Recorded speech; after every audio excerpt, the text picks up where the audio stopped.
안녕하세요. 주의 이프리입니다. 저희 채널을 구독해주신 분들이 4,000명이 넘었네요. 일주일에 한 번 정도만 영상을 올리고 있어서 증가세가 빠르지는 않지만 천천히 한두 분씩 늘어나니 감사하네요. 요즘 안 좋은 장이 지속되고 있어 속상하신 분들도 많으실 텐데요. 다시 한번 마음을 단단히 먹는 기회가 되시기 바라겠습니다. 오늘도 시작해보겠습니다. 오늘 다룰 기업은 코스닥 상장사 에이프로입니다. 현재 시총은 2,553억이네요. 바로 다트로 가서 공시들을 훑어볼까요? 2020년 7월에 투자설명서와 증권신고서가 있는 걸 보니 에이프로도 상장한 지 얼마 되지 않은 기업이네요. 에이프로는 총 136만 7,917주의 공모주를 발행했고 공모가는 2만 1,600원으로 확정되었었네요. 그래서 295억 원의 공모자금을 조달하게 되었습니다. 그리고 상장 첫날에는 공모가의 2배 가격으로 시초가가 형성되었고 그렇게 형성된 시초가에서 상한가까지 갔었군요. 그 후 62,900원까지 고점을 찍고 흐름이 이어져 왔던 것이군요. 현재 주가가 37,000원대이니 이 과정에서 손해를 본 투자자분들도 꽤 많으시겠네요. 그리고 상장하면서 가지고 있던 우선주를 보통주로 전환한 공시도 있는데요. 해당 공시를 봐보면 가지고 있던 53만 4,672주의 우선주를 보통주로 전환 청구한다는 것이고 그 청구 날짜가 7월 17일이라는 것입니다. 이후 이 우선주는 보통주로 전환되어 8월 3일에 상장됩니다. 전환 청구 이후 영업일로 약 2주 정도가 소요된다는 것을 알 수 있는 부분이죠.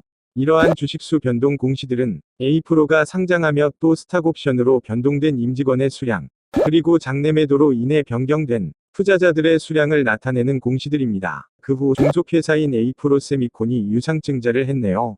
기존 주주를 상대로 하는 60억 규모의 유상증자였는데 당시 에이프로세미콘의 지분은 75%를 에이프로가 들고 있었고 나머지 25%는 다른 주주들이 보유하고 있었습니다. 그러나 에이프로세미콘의 유증에 25%의 주주들은 참여하지 않았고 에이프로만 참여하였기 때문에 에이프로의 에이프로세미콘 지분이 증가했다는 내용이 있네요. 에이프로세미콘은 질화갈륨 전력반도체 소자를 개발하는 종속회사입니다. 질화갈륨 하면 RFHIC도 생각나는데요. 자회사의 전력반도체 사업에 박차를 가하는 부분이 예스티와 오버랩되는 느낌의 기업이군요. 동시에 바로 탑업인 주식 취득 공시가 올라오죠. 에이프로세미콘이 60억 규모인 120만 주의 신주를 발행하는데 에이프로가 59.5억 원을 투자하여 119만 주의 주식을 취득 결정했네요. 덕분에 에이프로 지분율은 97.3%로 증가하게 되었습니다. 역시 흑인 꼬마 전력반도체 사업 추진 목적이 눈에 띄네요.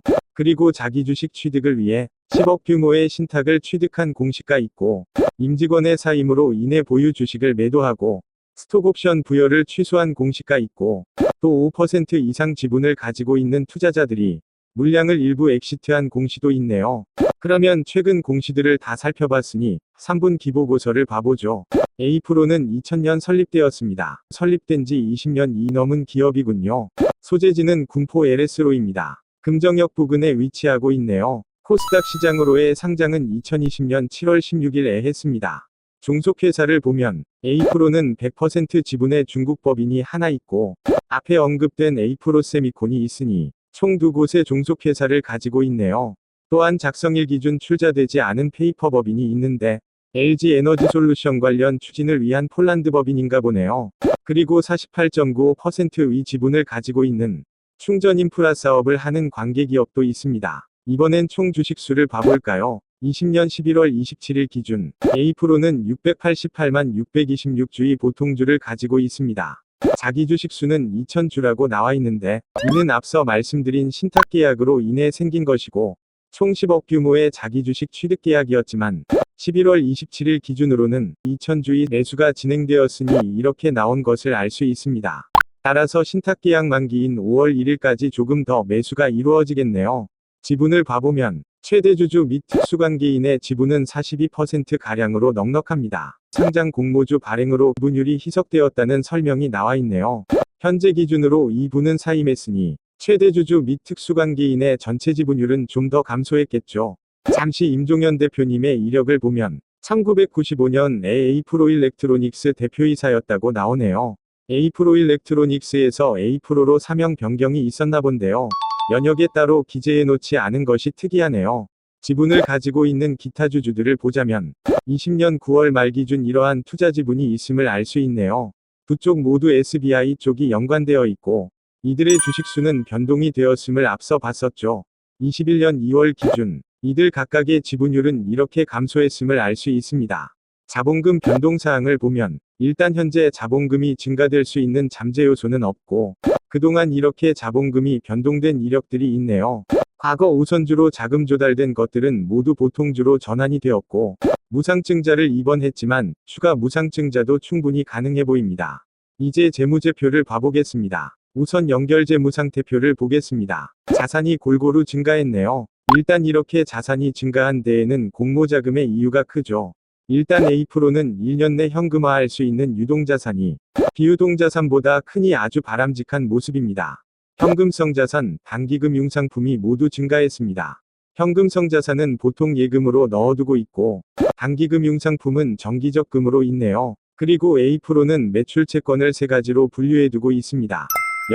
여기, 그리고 여기 이렇게 세 가지죠. 이게 매출채권이고 이게 매출채권 및 기타 유동채권, 이것이 장기 매출채권 및 기타 비유동채권입니다. 일단 매출채권의 감소는 이번 분기 매출의 감소로 인한 것으로 생각됩니다. 그러나 매출채권 및 기타 유동채권의 증가, 즉 계약된 자산이 증가했으니 다음 분기는 개선이 될 수 있겠죠. 계약자산을 시기로 공시하지 않고 매출채권으로 분류하는 것이 특이하네요. 기타 비유동채권은 크게 신경 쓰지 않아도 될 것 같습니다. 잠시 A프로의 회전율을 보면 이번에는 매출채권 및 기타 채권을 묶어서 표기해놨는데요. 3개월 미만의 신선한 채권이 많으니 회전율은 좋다고 생각됩니다. 그러나 정기말에 비하면 회전율이 부진되기는 했네요. 매출채권에 포함된 계약자산 때문인지 이 점은 20년 사업보고서에서 재차 확인하거나 또 회사에 문의를 하면 좋을 것 같고요. 재고자산의 감소 역시 괜찮은 채권 회전율과 이번 분기 매출 감소의 이유인 것 같은데 비축되지 않아서 순은전자본을 줄였네요. 기타 유동자산의 증가는 성급금의 증가 때문인데 물품 대금을 미리 했나 보네요. 이번에는 유형자산을 보면 증가한 것을 알 수 있는데 토지를 취득하고 건설 중인 자산이 있네요. 취득한 토지의 유형고정자산의 건설을 위해 지출이 있었군요. 이번에는 부채를 봐보겠습니다. 매입 채무가 줄었네요. 매출이 감소한 영향이 있겠죠. 재고자산도 그렇고 성급금과 매입 채무도 그렇고 매출은 감소했으나 채무를 줄여 운전자본을 잘 관리하는 것 같네요. 이자율이 상대적으로 높은 단기차 입금은 상환해버렸고 이자율이 좀 더 낮은 장기차 입금은 상환하지 않았으나 만기가 도래하여 유동성장기차 입금으로 대체되었네요. 전환우선주를 모두 보통주로 전환하며 이러한 부채들도 소멸되었고 매입 채무 및 기타 채무도 모두 지급해버렸네요. 또한 부동산 및 기계 등 영업활동을 위해 필요한 사용권자산에 대한 리스부채가 증가했음도 보입니다. 다음은 자본입니다. 종속회사가 없었다가 설립되었으니 지배기업 소유주에게 귀속되는 자본이 신설되었죠.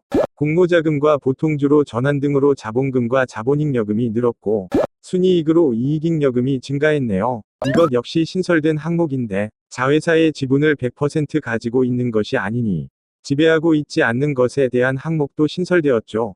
A프로는 공모자금 조달도 있었지만 전체적으로 운전자본 관리를 잘하는 것으로 보이고 자본금 대비 자기자본이 상당히 좋다고 생각됩니다.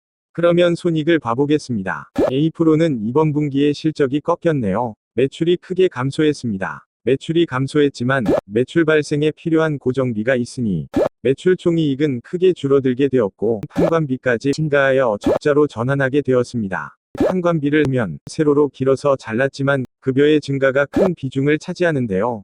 인력을 늘렸음을 알 수 있고 특히 연구 부분을 크게 늘렸기에 급여가 증가했음을 알 수 있습니다. 연구 인력을 늘리는 것은 아주 좋죠. 따라서 순손실까지 보게 되었는데 법인세 비용은 환급받았나 보네요. 덕분에 영업손실 대비 단기 순손실은 조금 줄였군요. 누적 영업이익률은 15% 정도였으나 이번 분기의 영향으로 10% 미만으로 감소하게 되었고요. 지난 세계 연도의 실적 변화를 봐보면 17년도에서 18년도 사이에 크게 성장했고 성장이 19년까지 이어지고 있지만 성장 기울기는 꺾인 것을 알 수 있네요. 자, 그러면 왜 이렇게 성장했다가 가파르던 성장 기울기가 꺾였고 20년 3분기는 크게 감소했는지 사업의 내용을 봐보겠습니다. A-프로는 충방전기, 고음가압 충방전기 등의 2차 전지 활성화 장비를 주력으로 하고 있습니다. 충방전 공정의 고음 공정, 가압 공정을 통합하여 수행할 수 있는 장비가 가온가압 충방전기 장비인가 보네요. 충방전 관련 활성화를 수행하기에 A-프로의 사업은 2차 전지의 수명과 관련이 있겠습니다. 그리고 2차 전지의 내부 특성을 파악하거나 사이클을 파악하는 테스트 장비들도 있네요. 보시면 일반 충방전기와 고음가압 충방전기가 매출의 98%를 차지하고 있습니다. 기타에는 테스트 장비가 있겠고 또 전력 변환 장치가 있겠습니다. 그리고 A-프로는 폐배터리 사업과 ESS 사업도 추진하려 하네요. A-프로가 전력 변환 및 인버터 기술을 활용하여 배터리 수명과 관련된 활성화 장비 사업을 하므로 전기차에 사용되고 성능이 떨어진 폐배터리를 ESS로 활용하기도 하고 주요 물질을 추출하기도 하니 그렇게 할 전략으로 보이는군요.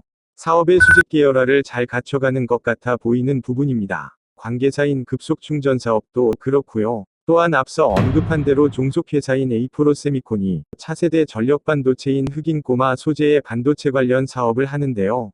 흑인꼬마 과식는 모두 기존 실리콘 소재의 단점을 보완할 수 있는 소재들이죠. 열에 강하고 용량을 줄이고 성능도 개선됩니다. 기존 실리콘 소재보다 가격이 비싸지만 대량 공급이 되기 시작한다면 이 점은 상쇄되어 갈 수 있게 되겠죠. 차세대 전력 반도체 하니까 예스티가 생각나네요. 예스티도 관계사로 예스파워테크닉스가 있고 식 전력 반도체 사업에 박차를 가하고 있죠. 마찬가지로 A-프로는 종속회사가 흑인꼬마 전력 반도체 사업에 박차를 가하고 있습니다. 이 부분에서 흑인꼬마 트랜지스터를 하는 RFHIC도 역시 생각납니다. 5G 관련이고 고주파수 영역에서 흑인꼬마의 수요가 증가하게 되는데 A-프로 세미콘의 흑인꼬마 전력 반도체도 그러한 특성이 있겠다는 것을 추측할 수 있겠습니다. 두 전력 반도체는 전압과 주파수에 따라서 쓰임이 다른 편입니다. 따라서 주로 식 전력 반도체는 전기차, 흑인꼬마 전력 반도체는 IT 기기, 충전기, 5G 등에 쓰이는데요. 쓰임이 겹치는 부분도 있습니다. 이것에 대해서 차후에 영상을 만들어봐도 좋을 것 같네요.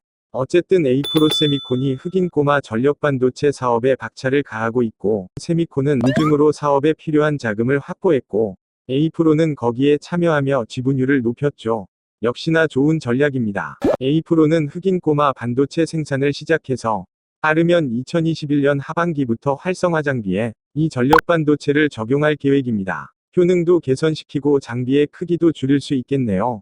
마진도 당연히 좋아지겠습니다. 그리고 또 주목할 전략이 있다면 A-프로는 팹리스 기업이라는 것입니다. A-프로는 제품들을 외주 생산으로 하고 있습니다.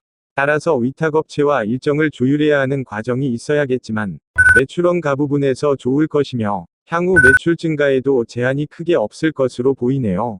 위탁 생산이기에 앞서 판관비에서 봤듯이 연구인력을 크게 늘릴 수 있었다고 생각됩니다. 연구인력 보강으로 설계 기술이 더욱 발전하는 것이 좋겠죠.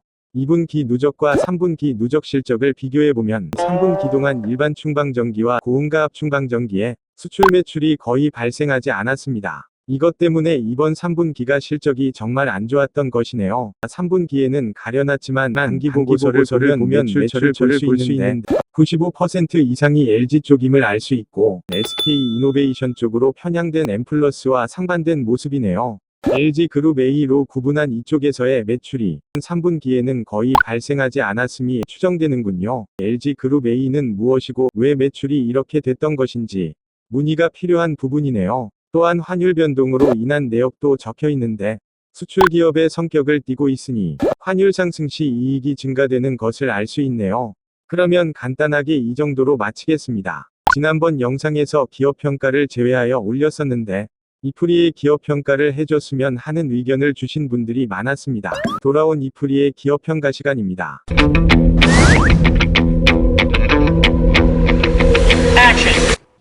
A-프로는 사업성 4.4점, 재무 4.1점, 가성비는 각자 판단해 주시면 감사할 것 같습니다. 이프리의 기업 평가는 이제 가성비 점수를 제외하고 하도록 하겠습니다. 오늘도 이렇게 새로운 기업의 분석을 해보았습니다. 그러면 저는 다음 주에 다시 찾아뵙도록 하겠습니다. 감사합니다.